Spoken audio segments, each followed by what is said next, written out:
May hinahanap-hanap ba kayo na timpla ng bibingka? Ito ang classic na bibingka Bisaya na gamit ang rice flour. Ito na siguro ang pinakamasarap na timpla ng bibingka na natikman ko. Masarap at napaka-moist pa. Kahit malamig na, hindi tumitigas. Malambot at moist pa rin, ang sarap pa rin kainin. Ito pala ang bibingka molder na gagamitin natin. Medyo maliit lang ito at konti lang ang laman. Ito lang kasi ang meron ako. At maghanda lang tayo ng dahon ng saging at nadarang ko na po ito sa apoy. I-fold lang natin at sundan nyo na lang po ang ginagawa ko.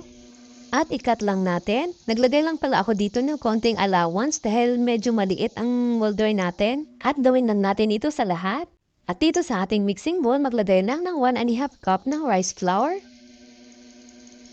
½ cup ng sugar, ½ tablespoon ng instant dry yeast, at 1½ cup ng coconut milk. At fresh po na gata ang ginamit ko dito.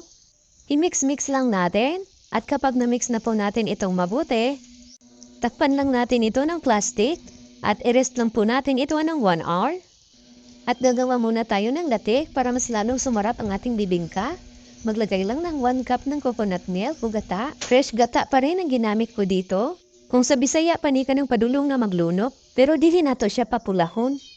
At ito na ang consistency na hinahanap natin. After 1 hour, i-mix lang natin ulit itong ating mixture. At kapag okay na, maglagay lang tayo ng 1/4 teaspoon ng asin at ½ tablespoon ng baking powder. At ihalo na rin natin dito ang ating latik. At i-mix-mix lang natin itong mabuti.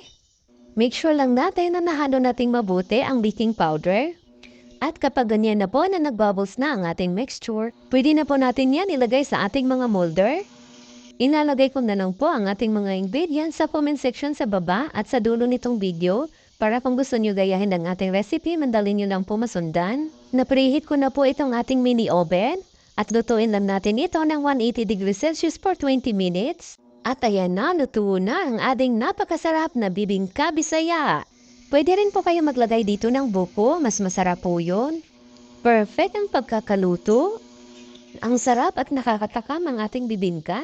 Sa mga mister dyan na mahilig sa bibingka, ihanda na ang kape. Masarap kasi ang bibingka sa mainit na kape. Maraming salamat hanggang sa susunod po.